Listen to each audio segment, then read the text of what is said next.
श्री चंद्रशेखर जी। माननीय सभापति जी, जय भीम। महामहिम राष्ट्रपति जी के अभिभाषण पर धन्यवाद प्रस्ताव पर बोलने को आपने मुझे अवसर दिया, इसके लिए मैं आपका आभारी हूं।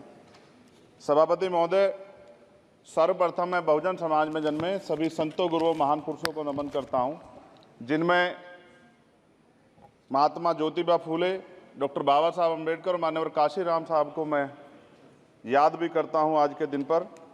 साथ साथ नगीना की महान जनता और भीम आर्मी और हमारी पार्टी आज़ाद समाज पार्टी काशीराम के साथियों का भी धन्यवाद करता हूं। इसके बाद अपने कुल गुरु जगत गुरु सदगुरु रविदास जी महाराज को भी मैं नमन करता हूं, जिन्होंने दुनिया को लगभग 600 साल पहले बेगमपुरा शहर के रूप में दुनिया का सबसे महान लोकतांत्रिक दर्शन दिया। अध्यक्ष महोदय, माननीय सभापति जी, 14 अगस्त 1947 को ये देश अंग्रेजों के अधीन था। 15 अगस्त 1947 को हम लोग आज़ाद हुए। 16 अगस्त 1947 को देश आज़ादी में था, लेकिन धन धरती राजपाट में बंटवारा नहीं हुआ।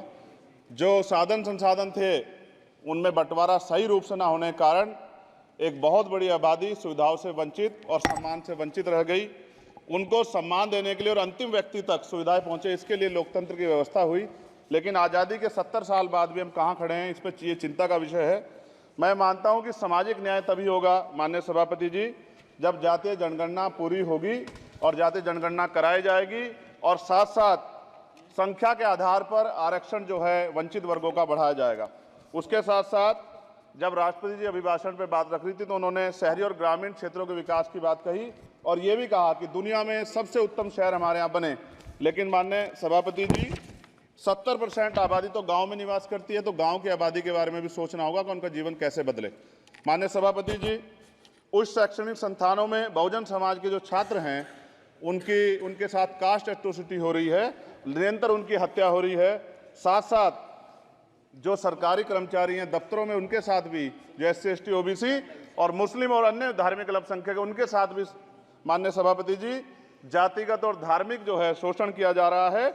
इसलिए मेरी मांग भी है कि पुरानी पेंशन को भी अध्यक्ष जी बहाल किया जाए। जो कर्मचारी देश की सेवा में लगे हैं उनका भी सम्मान होना चाहिए। साथ साथ सभापति जी, भाजपा ने चुनावी लाभ के लिए सबका साथ सबका विकास के नारे दिए जो खोखले हैं, क्योंकि 10 साल में दलित, पिछड़े, आदिवासी, मुस्लिम और अन्य धार्मिक अल्पसंख्यक जो अत्याचार हुए हैं वो किससे छिपे हुए नहीं हैं। ये गलत है, ये बंद होना चाहिए। सभापति महोदय जी, महामहिम राष्ट्रपति जी के अभिभाषण में निजी क्षेत्रों में SC ST OBC को रिजर्वेशन देने का कोई उल्लेख नहीं हुआ है, जो कि आज चर्चा का विषय, क्योंकि 98% प्राइवेट सेक्टर है, 2% सरकारी सेक्टर है, तो 98% प्राइवेट सेक्टर में भी हमारी हिस्सेदारी की बात होनी चाहिए। माननीय सभापति जी, आशा कार्यकर्ताओं, आंगनबाड़ी वर्करों, भोजन माताओं के वेतन वृद्धि पे भी कोई उल्लेख नहीं हुआ है, वो भी अभी नंगे, उन पर भी सोचना पड़ेगा। माननीय सभापति जी, जिस क्षेत्र से मैं चुन के आऊँ नगीना से, वो बहुत पिछड़ा क्षेत्र है। उस क्षेत्र में कोई विशेष आर्थिक पैकेज नहीं दिया गया, रोजगार की सेवाएं नहीं है, नौजवान पलायन करता है। IIT, IIM, एम्स, केंद्रीय विद्यालय आदि शिक्षा में और चिकित्सा संस्थानों की स्थापना होनी चाहिए, जो कि नहीं है। और माननीय सभापति जी, मानसून सत्र आ गया है, मेरा क्षेत्र बाढ़ से बहुत प्रभावित है, इसलिए मैं आपसे आग्रह करूंगा कि वहां के लोगों को बाढ़ से निजात दिलाई जाए।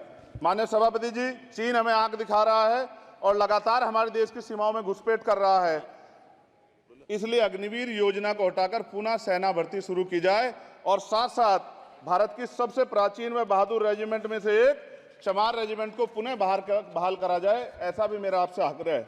माननीय सभापति जी, पिछले सारे प्रधानमंत्रियों ने मिलकर जितना कर्ज लिया है उससे दुगना कर्ज हमारे वर्तमान के प्रधानमंत्री जी ने लिया है। किसान अगर अपना कर्ज माफ कराने के लिए जाता है तो लाठी झेलनी पड़ती है, जबकि सरकार ने धन्ना सेठों का 15 लाख करोड़ रुपया माफ किया है। इस ओर हमें ध्यान देना पड़ेगा, हमारी आने वाली पीढ़ियों को ये कर्ज चुकाना पड़ेगा। माननीय सभापति महोदय जी, किसानों को MSP की लीगल गारंटी तथा किसानों का कर्ज माफ होना चाहिए। साथ साथ 2 अप्रैल 2018 को SC ST के बच्चों पे बहुत बड़े पैमाने पे मुकदमे लगे थे, वो हमारी लड़ाई सही थी, ये सुप्रीम कोर्ट ने माना और बाद में सरकार ने माना, वो मुकदमे तुरंत वापस होने चाहिए। माननीय सभापति जी, प्रेस जो है उस पर भी शिकंजा कसा जा रहा है। जो पत्रकार सरकार के खिलाफ बोलता है, नौकरी से हाथ धोना पड़ता है और सोशल मीडिया हमारा हथियार है। उस पर तरह तरह के प्रतिबंध लगाए जा रहे हैं और विरोध करने वालों को सोशल मीडिया हैंडल भी सस्पेंड करा दिए जा रहे हैं।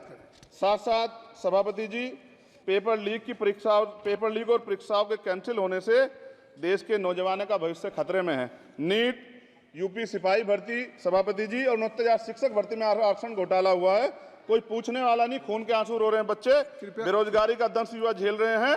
इसलिए मेरा आग्रह है कि युवाओं के लिए कृपया समाप्त करें चंद्रशेखर जी। माननीय सभापति जी, मैं पहली बार बोल रहा हूं, आप कहेंगे मैं बैठ जाऊंगा, मैं आपकी बात, मैं संवैधानिक मर्यादा का पालन करूंगा, मगर हम तो माननीय सभापति जी सुन ही रहे हैं। आप बोलिए, 1 मिनट। धन्यवाद। 1 मिनट और बोलिए। अध्यक्ष सभापति जी, नारी सम्मान की बात करने वाली सरकार, हमने मणिपुर देखा सर, हमने पहलवान बेटियों का हर्ष देखा सर, और हमने सर हाथरस की बेटी का हर्ष देखा सर, और हाथरस के परिवार को जो वादा किया था सरकार ने वो भी पूरा नहीं किया।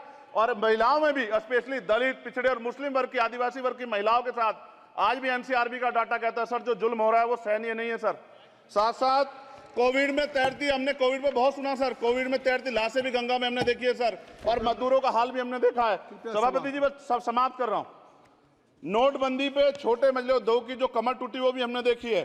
सभापति जी, शैक्षणिक संस्थानों, विश्वविद्यालयों में, चिकित्सा संस्थानों में ओबीसी एसटी के योग्य अभ्यर्थी को एनएफएस करके जिस तरह निकाला जा रहा है, लेटरल एंट्री करके जिस तरह हमारे रास्ते बंद किए जा रहे, ये भी हम देख रहे हैं सभापति जी।